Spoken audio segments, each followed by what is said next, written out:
In the winter of 1879, one man walked out of the forest alone, but behind him, 9 of his family members were dead. At first, he said it was starvation, but his story revealed something much darker. For centuries, the Cree people have warned of a spirit born from hunger that doesn't just kill, it takes over the body. They called it the Wendigo. To the Cree, it wasn't just folklore, it was a warning. But once the Wendigo takes hold, you became something else entirely. And that's exactly what happened to Swift Runner, a Cree man who claimed a Wendigo had taken over his body and forced him to eat his family. This isn't just another legend. This was the man who tried to prove the Wendigo was real. So, today we get all in to the Wendigo, where it comes from, and who was Swift Runner, the man who killed his family. So, sit back, relax, and welcome to camp.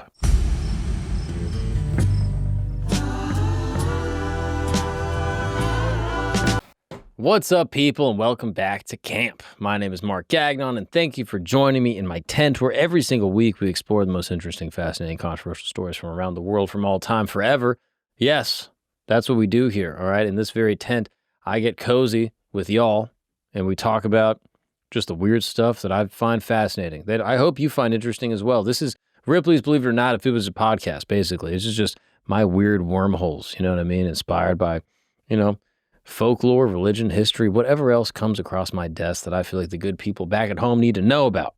Now, I can't do this alone. Of course, I'm joined by my dear friend, Christos. How are you, pal? Doing great, Mark. Glad to hear it. I'm not even going to interrupt you. I'm just going to let the comments handle you, Christos, all right? Because there's one of me, but there are thousands of them that are pissed off with your constant yapping. Very vocal. Anyway, today we're talking about the Wendigo, which I don't even think you're allowed to say the name, or else it's going to find you. It's 3 times, I think, so you're good. It's like Voldemort or something like that. You can't even bring it up. And we're also going to be talking about Swift Runner. All right, Swift Runner was a Cree man who was obviously a Native American tribe, and he was a man of the tribe who was found to have killed and cannibalized his entire family and basically underwent something known as Wendigo Psychosis. He was consumed by the spirit. But long before Swift Runner was ever born, Cree elders would gather around to tell people around fires during the long winters to share stories passed down for generations. And we're going to be getting into all these stories. That's what we do here at camp, specifically around the holidays, This is, not far from Halloween, and in the spirit of the season, it's just fun to get spooky with the boys, Nothing wrong with that, just getting a little spooked out. I hope you're listening to this. If it's daytime, dude, just listen to this at 2 a.m.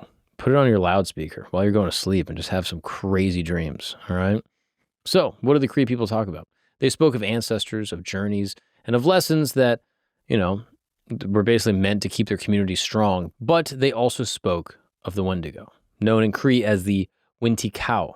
Now, the Wendigo was not just a monster hiding in the trees, it was a spirit of corruption. It was a force that preyed on human weakness when life was at its hardest. The Wendigo was often described as this sort of like gaunt, kind of like tall, slender, skeletal thing. And it has the skin stretched tight over its bones, and it's like kind of gray colored and sometimes covered with frost, as if like the cold itself was just stuck to its body. And in some accounts, its lips are missing, or it looked as if the creature chewed his own lips away. His teeth were fully exposed. And many Cree stories also warned that the Wendigo could grow larger the more that it consumed, becoming unnaturally tall and imposing. Like almost as if the hunger was never satisfied. And the sounds associated with the Wendigo are also terrifying. Hunters and families spoke of strange whistles in the trees that were not made by wind, or shrieks of like a half animal, half human thing. It was also said to mimic the cries of animals or even people to draw people closer when they were already weak or starving. Now, the Cree elders taught that the Wendigo was most dangerous in the coldest, darkest months of winter. When game was scarce, people were maybe hungry, families were trapped indoors by blizzards. Hunger alone was not the danger, though. It was what hunger could drive a person to do. Now, in Cree tradition, cannibalism is the greatest taboo. To eat human flesh, even in desperation, is not just a crime. It opens the door for the Wendigo, this evil spirit, to attach itself to you. And once that line was crossed, the Wendigo could enter and basically strip away a person's humanity, like basically possessing them and leaving behind something that seemed human on the outside, but on the inside was hollow and decrepit and decaying, driven only by this insatiable hunger. But to the Cree, these weren't just stories like you would tell kids or whatever to freak them out. This story for the Cree, like many other native tribes like the Algonquin, believed that the Wendigo was real and that they had seen what it could do to people. When blizzards trapped families and food ran out, some people ended up breaking this taboo. They would eat human flesh. And among the Cree, this wasn't just about survival. They believed that it opened this door to this evil spirit. The spirit would take hold and basically take away this humanity. And, that's not the only thing it would do. It also overtake the Wendigo's sense of relationships and family. They wouldn't see people as human beings, but just as flesh. And some traditions even warned that the spirit could come first in dreams to try to push someone towards eating flesh. But once the cannibalism occurred, the bond was then sealed. But the Cree didn't just fear the Wendigo, they actually prepared for it. During times of famine, they actually held ceremonies to remind people of this rule against cannibalism. Dancers would wear masks and move backwards around the drum, acting out warnings about what would happen if someone gave in to this hunger. And the message was very clear. Survival depended on sharing food, sticking together, and not turning on each other. Now that we have an idea of what the Wendigo is and what it actually means to the Cree people, let's jump to 1839, Alberta, Canada. There's a young Cree boy by the name of Ka-ki-su-kuchin. And now the Cree name Ka-ki-su-kuchin translates to swift runner or, a fast runner. And this is a title that he earned for basically being this exceptional hunter and tracker. He was also known for his size. He was about 6'3" and had a strong, muscular build that really made him stand out amongst the other members of his tribe. Now, Swift Runner grew up much like many other Cree children at the time. He learned the skills needed to survive basically in this wilderness. He was taught the customs, and most importantly, he was told stories and was warned about the Wendigo. Now, when he got older, his knowledge of the territory landed him a job as a hunter and a trapper. And he eventually married a woman named Charlotte, and together they had 6 children. Now, his reputation for reliability and extensive knowledge of this territory actually caught the attention of the Northwest Mounted Police. And in 1875, they actually hired Swift Runner basically as a guide. And this position was very important and really prestigious, and it required an insane amount of trust from the colonial authorities. Now, for several years, he would lead police expeditions through rough terrain, and he really got a lot of respect from the other officers who relied specifically on his expertise for their survival. Now, at the time, he seemed to represent someone who could balance both worlds, right? His Cree identity that he was raised in, but also someone that could adapt to the new economy brought in by, European Canadian settlement. Now, as we can see, Swift Runner was extremely respected, but this respect wouldn't last long. His downfall began when he was introduced to alcohol, which many European traders at the time were bringing into the region in massive amounts. And even though it was sometimes labeled as medicine to get around these trade restrictions, whiskey spread quickly and caused major problems in indigenous communities that are still issues even to this day. And for Swift Runner, what started as, an occasional drink turned into a serious addiction that changed him completely. People who knew him at the time noticed the difference. When he was drunk, people would say that he could be violent or even dangerous, and some people even called him the terror of the whole region. And this behavior eventually cost him his job, since the workers could no longer depend on him. And after losing his position, things only got worse. His drinking caused chaos in the community and disrupted the order basically needed to survive in these harsh winter conditions. If he was scheduled to go on a hunt, he'd miss out or be too drunk to show up. One account even said that he turned the Cree camps into little hells with his behavior. It finally reached a point where his own people literally kicked him out of the community, one of the harshest punishments in Cree society, especially since being cut off from the group could basically just mean, death in the wintertime.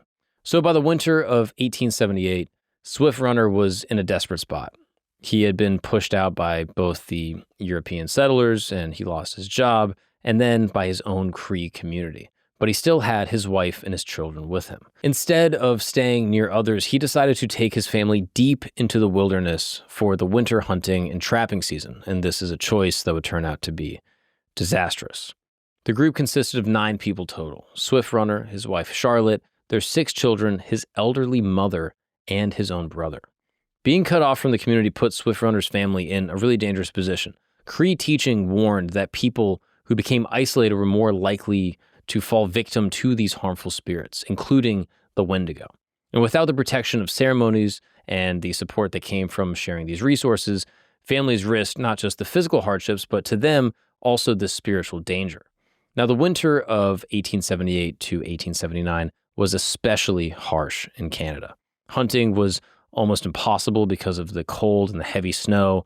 Food would barely grow, causing many indigenous families in the region to face some semblance of starvation. And that desperation was the exact type of situation that, according to the Cree, that the Wendigo would take advantage. Now, as the winter dragged on, the family's food started to run low, and Swift Runner's oldest son was the first to die of starvation. Despite the ground being completely frozen, Swift Runner buried his son in the traditional Cree way. Up to that point, the loss looked like the kind of tragedy that many indigenous families would face during these harsh winters. But later, Swift Runner would say that this is when things would take a terrible turn. He claimed that losing his son, combined with his family's desperation, left him open to the Wendigo. The spirit, he said, began to work its way into his mind and actually showed up in his dreams. In his own words, he said, "A Wendigo spirit called on him to consume the people around him. The spirit crept through his mind, gradually taking control. Finally, he was Wendigo and Swift Runner no longer." What's up, guys? We're going to take a break really quick because buying work boots is annoying, okay? Take it from me, stand-up comedian, podcaster, okay? I'm busting my tuchus. You can see my hands here. Calloused. Don't look too close. Doesn't matter. Guys, buying work boots is tough because basically you got to choose, all right, do I want them to be comfortable? Do I want them to be really durable? Do I want them to be safe? Or do I want them to be affordable, you know? And so now you're going through all these different brands. You're like, okay, well, these are going to wreck my feet. These ones are going to last a long time, but they're super expensive. These ones feel good, but they're going to get destroyed.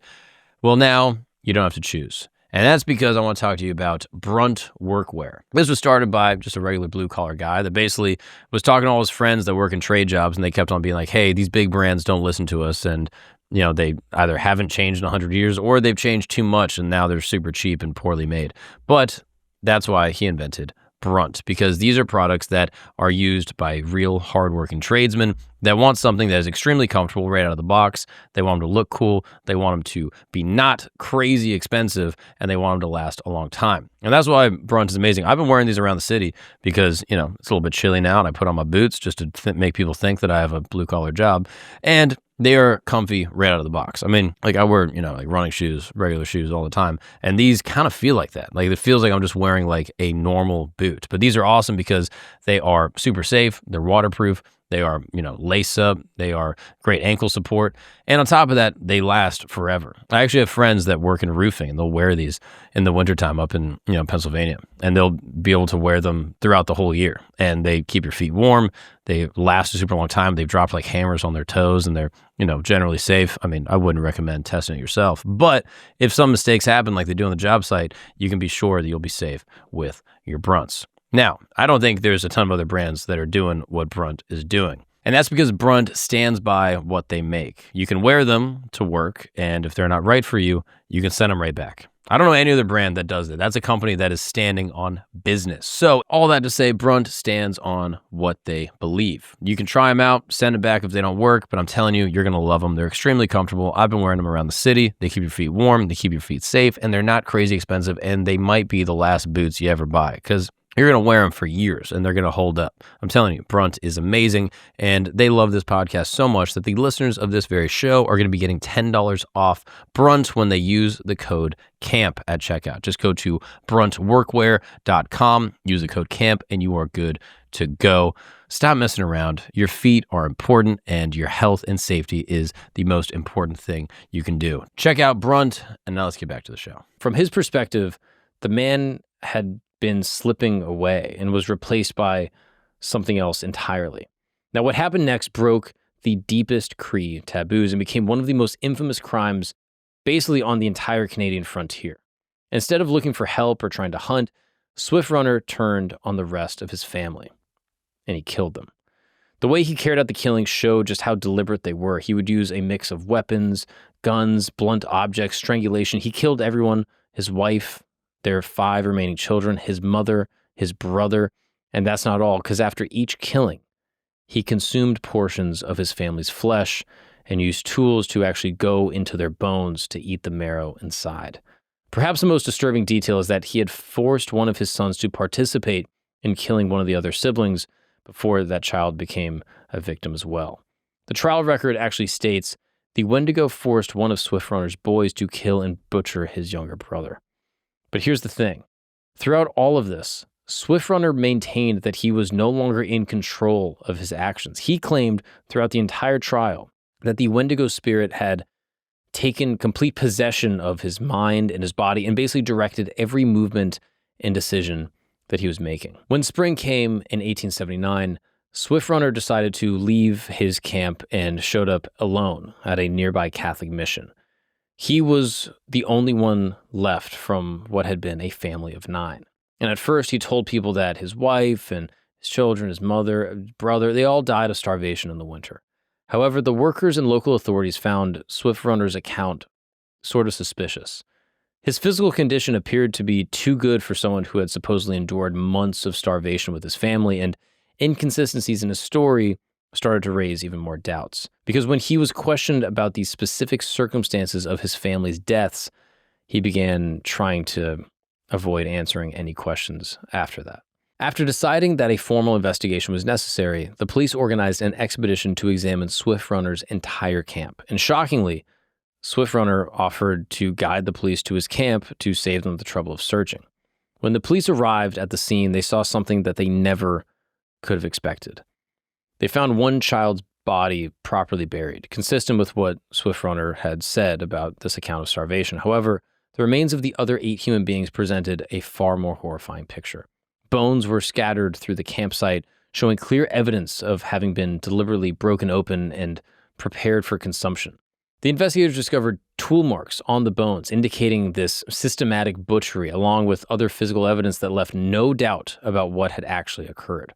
One official report later noted that they found, quote, a man who had shot, bludgeoned, and/or strangled his whole family and snapped open bones to eat the insides. Now, what makes Swift Runner's case particularly significant is that survival alternatives were still available. A Hudson's Bay Company post with emergency food supplies was just 25 miles away from their winter camp. Swift Runner definitely knew it was there and could have made the journey to seek help for his starving family, but instead, according to his account, the Wendigo spirit directed him towards this darker solution. Now, the police arrested Swift Runner immediately, and they brought him back to Fort Saskatchewan to stand trial.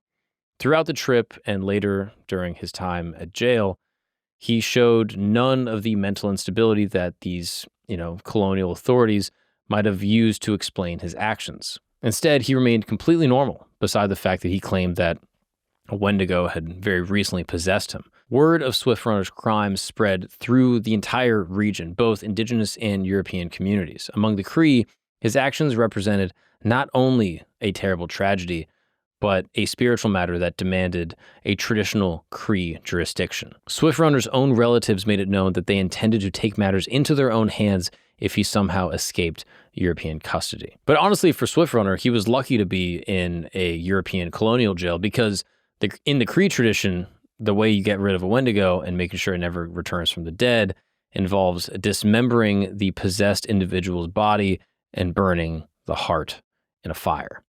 But this isn't seen as a punishment to the individual. It's more as like a just protection against the Wendigo for the rest of the tribe. Now, the trial for Swift Runner began on August 8th, 1879 at Fort Saskatchewan, marking a huge moment in history. It was the first time a Cree man was tried in a colonial court for murder, with his defense based on the claim that he had been possessed by a Wendigo. The jury included 3 English-speaking Cree men and 3 white men from Battleford who were fluent in the Cree language. This was intended to ensure that both cultural perspectives would be adequately represented in the proceedings. Now, Swift Runner's defense strategy centered entirely on this claim of Wendigo possession. Through his attorney, he maintained that he had been completely overtaken by this evil spirit that had commanded him to kill and consume his family members. He insisted that Swift Runner, who had been a loving father and respected community member, had effectively died when the Wendigo took control. The defense attempted to present testimony about Cree spiritual beliefs and the traditional understanding of Wendigo possession. They argued that Swift Runner had no personal responsibility for his actions, having been completely controlled by this supernatural force beyond his influence. The prosecution, however, focused entirely on the physical evidence and Swift Runner's behavior throughout the winter. They emphasized that he had the knowledge and the ability to seek help from the Hudson's Bay Company, but had chosen instead to turn on his own family. They also pointed to the systematic nature of the killings with the way Swift Runner processed the bodies as proof that this was deliberate criminal behavior, not the result of some supernatural possession. Now, the cultural clash was very clear during this trial. European law had no way to handle the idea of a spiritual sort of folklore possession, and the judge and jury didn't view the Wendigo idea in the same way as the Cree. The court also had no legal space to treat supernatural influence as a defense or even a factor to lessen the charges in any way. So either way, Swift Runner's defense was basically useless. Now, after hearing all testimony and examining the physical evidence, it took the jury only 20 minutes to return with a unanimous verdict of guilty on all counts of murder. When asked if he had anything to say before sentencing, Swift Runner reportedly showed no remorse or even surprise at the verdict. The judge pronounced that he would be sentenced to death by hanging, making Swift Runner the first person to be executed in Alberta. Now, his execution was scheduled for December 20th, 1879, and it quickly exposed the inexperience of the Fort Saskatchewan authorities at the time. No one at the post had ever carried out a legal hanging before, which meant that they had to prepare for this event with really no idea what to do. Staff Sergeant Fred Bagley was in charge of organizing everything. Now, what's interesting about Fred Bagley is that he's also the fort's bugler, like the guy that would sound the horn for special events and stuff. The authorities quickly built gallows within the fort's enclosure and hired an elderly army pensioner named Rogers to serve as the hangman. Even though the execution was being carried out by people with little experience, Swift Runner himself seemed pretty calm leading up to everything. In his final days, he actually converted to Catholicism and spent much of his time in prayer with the fort's chaplain. When the day finally came, a crowd gathered to witness the execution of Swift Runner, and he openly admitted his guilt and even thanked his jailers for the way that they had treated him during his time in prison. But that morning, it was so freezing. Literally, temperatures were below freezing, which made things even more complicated for this inexperienced execution team. When the time came to actually take him to the gallows, Rogers discovered that he had forgotten the leather straps needed to tie up his arms and his legs.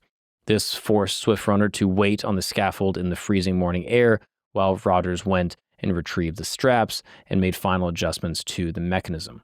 During this delay, Swift Runner did what anyone should do in this situation. He joked around. He looked at Roger the hangman and noticed he was still struggling with the equipment and said, "I could kill myself with a tomahawk and save the hangman any further trouble." Just moments later at 7:30 a.m., the trapdoor opened and Swift Runner died, becoming the first person and possibly the first Wendigo legally executed in Alberta. However, in Cree tradition, Swift Runner's hanging didn't end the threat. His body was not dismembered and his heart was not burned. He was simply buried in the ground after he was hung. And by Cree teaching, that meant that the Wendigo wasn't truly destroyed. The spirit could still be out there, waiting for another chance to return. But while the Cree saw his death as unfinished business, outsiders quickly turned his case into something else. Swift Runner's story became one of the most documented examples of what psychiatrists and anthropologists would later term Wendigo Psychosis. Researchers actually claim this is a culture-specific mental disorder amongst Algonquin-speaking peoples. However, from the Cree perspective, Swift Runner's case wasn't complicated at all. It was a direct example of what their teachings had always warned about. What could happen when someone became cut off from their community and open to this dark spiritual force. Everything about the case fit. The deliberate way that the murders were carried out, the fact that food was available, not far away, and Swift Runner's own testimony about losing his control to this evil spirit. For the Cree, it all lined up with their deep understanding of how Wendigo and Wendigo possession actually occurs. And the case also just showed how far apart the indigenous and European worldviews really were, and probably still are to a certain extent. The colonial court saw Swift Runner only as a criminal and tried him and carried out the execution, which, I mean, good. He killed his whole family. But among his own people, he was understood as, something more complicated, both as one who had committed this terrible act, the ultimate taboo, but also someone who had fallen victim to this evil spirit. And in the end, Swift Runner's story is remembered as more than just a crime. For the Cree, it was just further proof of what could happen when someone's cut off from the people and left open to the Wendigo. His family ultimately died in the wilderness, and he followed them to the gallows, but Swift Runner's body was buried whole, his heart never burned, and his spirit never cleansed. So technically, the Wendigo is still out there. And that, ladies and gentlemen, is the story of Swift Runner. I mean, truly messed up. Like, I couldn't even imagine just like, I don't know. I mean, okay, a few things. One, I tend to take a view that like a lot of sort of like religious stories kind of just sort of, they serve two purposes. Maybe the religious story is true. Maybe the Wendigo is a real thing that we need to be worried about. Sure. Maybe it's a demon and that's just their word for a demon. Okay. I'll leave that open. And it's a way to make people behave in the way that is in ordinance with what the society needs. So, hey, winters are hard. Sometimes starvation happens. You might want to eat your boy. Don't do it. And so now it becomes like a sort of a law, and then it becomes a myth that then can go on forever. Because again, laws are difficult. You hear a law and you're like, well, why do I need to follow that? But if you get told this supernatural force, the thing that, can possess your body and make you do the most unthinkable act ever, it keeps you very aware, and then it helps you stay away from it. You know what I mean? So like, hey, don't eat pigs, don't eat pork, right? That's unclean. But it's also like, well, maybe they carry parasites, and maybe the pigs of the region don't actually have that much food, and it takes a lot of money to take care of pigs, so it's actually not good for the society. But we'll tell people, don't eat pigs. Or the religion's true. Maybe it's both. I don't know. All I'm saying is it seems like this story has like a functional purpose for the Cree society and many of the indigenous people that live in this region. So there's that. Secondly, this thing of like, oh, the voices made me do it. I'm like, maybe?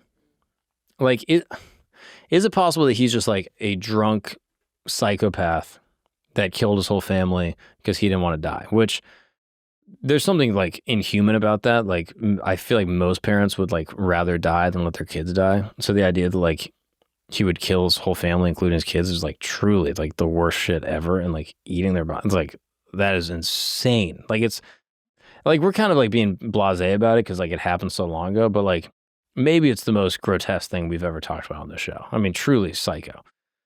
So I'm like, you have to be demented to do that. I don't think like just being drunk is going to do that to you. You also probably have to be starving in some capacity, and then maybe the circumstances could lead you to do things that are completely inhuman. Sure. I mean, maybe he had like a schizophrenic like psychosis thing where like he was hearing voices. Like, is it possible he actually had a mental disorder and was hearing voices or like hearing the spirit, or who knows, Like, you fast for a couple days and you're out in the cold, like you start to hear things. And then maybe he also has like this underlying psychological disorder. I'm not sure. I mean, crazy. Also, shout out to the people that like investigated his story.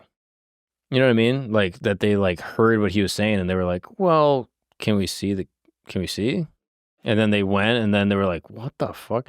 But it's also another thing where like he didn't try to run away. He didn't just like try to like move towns. Like, he kind of turned himself in, maybe from the guilt. Maybe he's actually just like mentally unstable and like psychotic. And then he was like, yeah, you guys can see it. Maybe he thought they wouldn't care. I don't know. It's just crazy that he would just like lead them back so willingly and be like, yeah, this is what happened.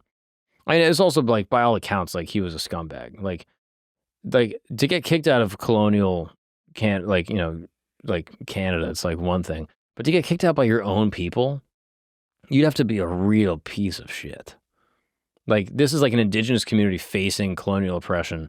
The last thing they're going to do is like turn on their own brother. and kick him out. And his elderly mom and the whole, that's like, he must have been like the worst. So the idea that like this terrible person that everyone didn't fuck with all of a sudden kills his family, it's like, all right, he obviously had some issues going on. And then on top of that, he's a drunk, mentally unstable.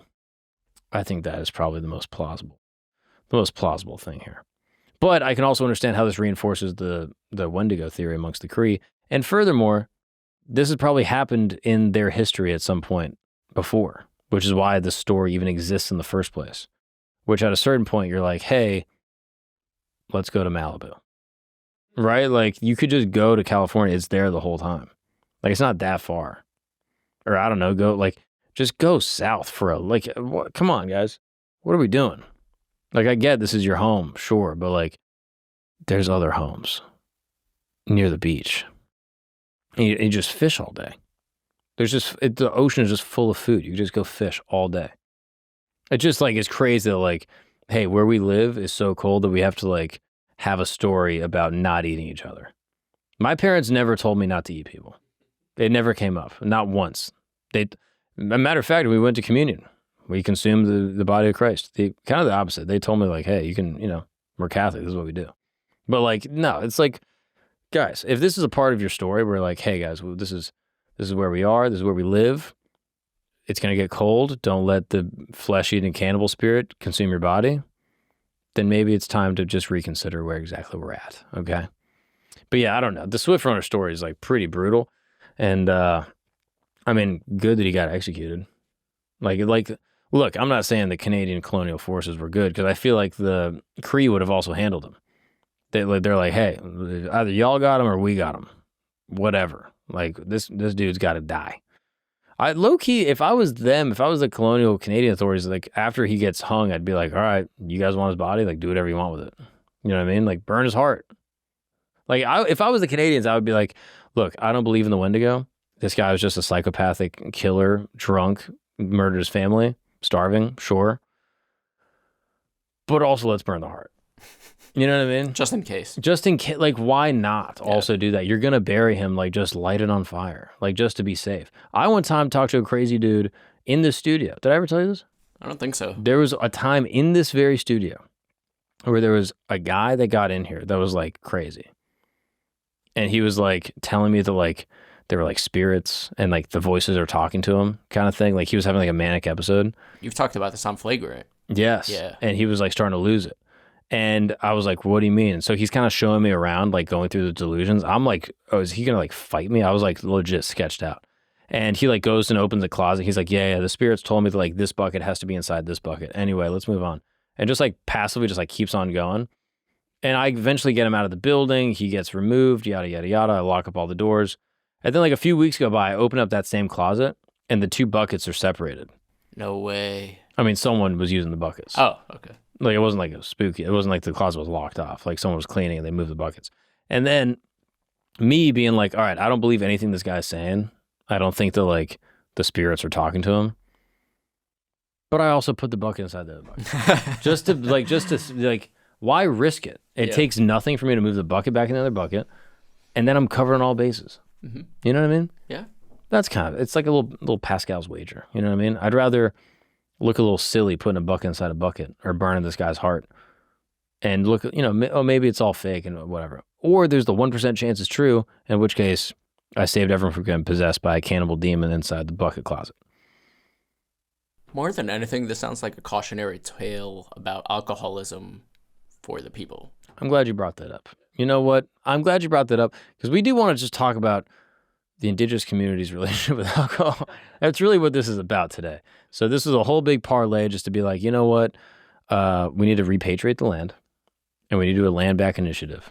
Okay. I think that's really what this was all about. No, I agree. Obviously, alcoholism is terrible within the Native American community. But, yeah, I mean, but I just don't think alcoholism is going to cause you to like murder your whole family and your young children in the wintertime. Well, he got ousted from his community because he was an alcoholic who was acting up. My thing with this is I think that he was more than just an alcoholic. Because, like, I don't think he was the only one that was boozing. I think he was boozing and then also was schizophrenic or mentally unstable in some legitimate way. Like, disassociated something. Like, a bunch of compounding things that also would lead him to do the most atrocious act ever in the face of starvation. They're allowed to drink? Who? The native people? I mean, I don't know if they have like a social moray against it, or if there's like a religious, like a spiritual folk moray against it. But unfortunately, many of them do. With the introduction of like drugs and alcohol, it's kind of decimated these communities, which is very unfortunate. I mean, there's, yeah, that's like a pretty rampant thing. So I think there's actually now more initiatives to actually like curb it in some way, and like they're offering like, rehab and AA and stuff like that on res. Did you look up some? Yeah, they are allowed to drink alcohol. I thought it was more of a Rumspringa thing where this guy goes and drinks. No, okay. no. It's like, I mean, you've heard the stereotype of like Native Americans drinking.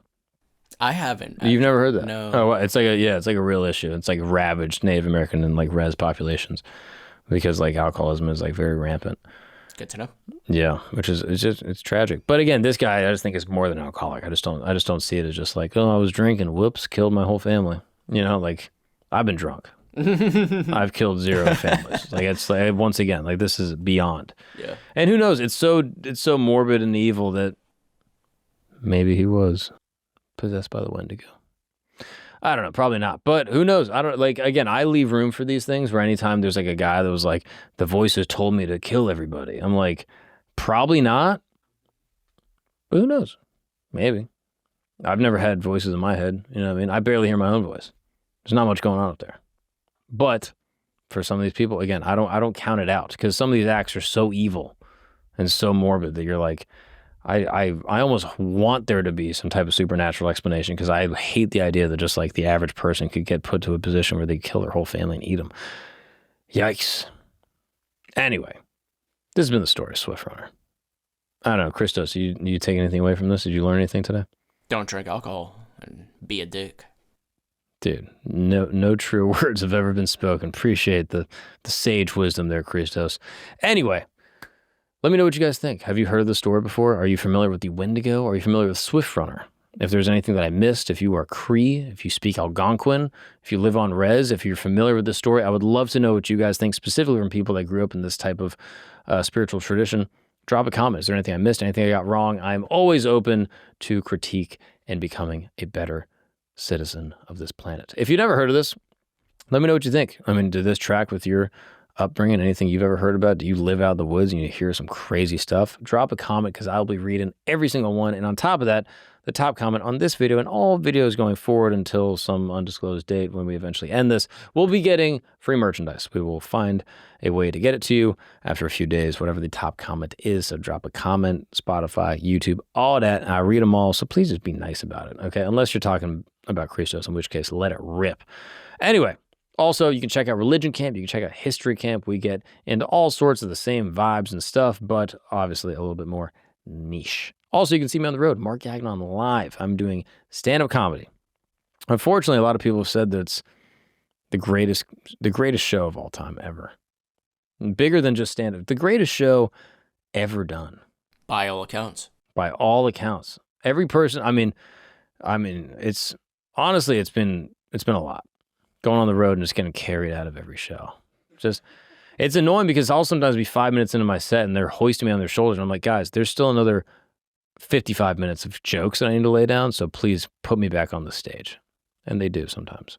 But anyway, if you want to be a part of the action, you can check me out, Mark Gagnon Live. I'm on the road, all sorts of places.